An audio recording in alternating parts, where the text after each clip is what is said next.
नमस्कार YouTube family. इडलीची, डोशाची, आप्याची चव वाढवणारी अशी ओल्या नारळाची चटणी बनवायची आहे.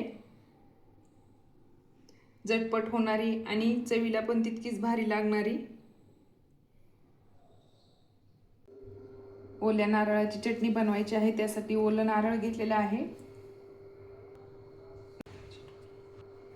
चटणी बनवायची आहे त्यासाठी नारळाचे तुकडे करायचे आहेत.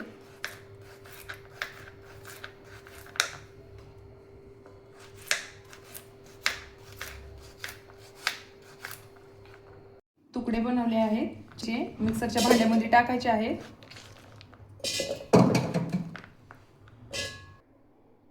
टाकलेले आहेत.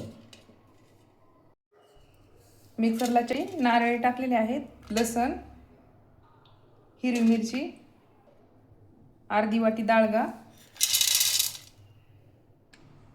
थोडीशी अद्रक, कोथिंबीर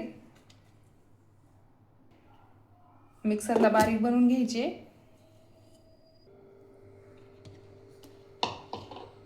छान अशी बारीक झालेली आहे.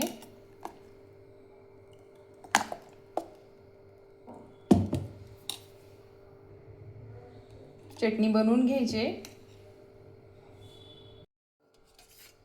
कढाई गरम झाले, तेल टाकायचे. तेल जास्त नाही टाकलं. तेल गरम झाले, मोहरी टाकायचे. जिरे मोहरी थोडीशी जास्त टाकायची आहे चटणीसाठी. लाल मिरची, कढीपत्ता,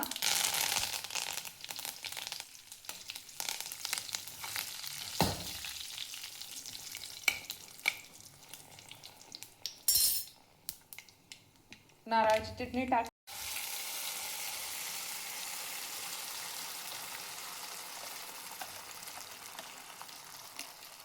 एकत्र बनवून घेतले.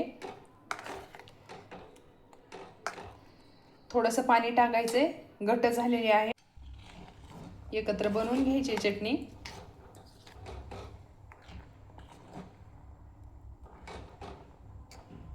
छान झालेली आहे.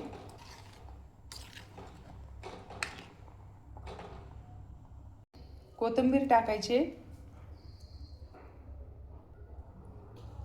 कोथिंबीर एकत्र बनवून घ्यायचे.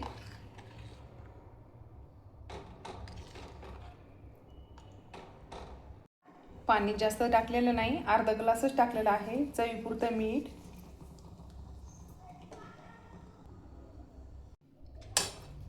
तयार झालेली आहे ओल्या नारळाची चटणी.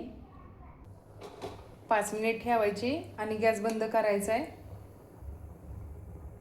गॅस बंद केलाय. तयार झालेली आहे चटणी. इडलीची, आप्याची, डोशाची चव वाढवणारी अशी चटणी तयार झालेली आहे. झटपट होणारी आणि चवीला पण तितकीच भारी लागणारी आहे. छान झालेली आहे. चटणी सर्वांनाच आवडते, लहानापासून ती मोठ्यापर्यंत. छान अशी घट्ट झालेली आहे.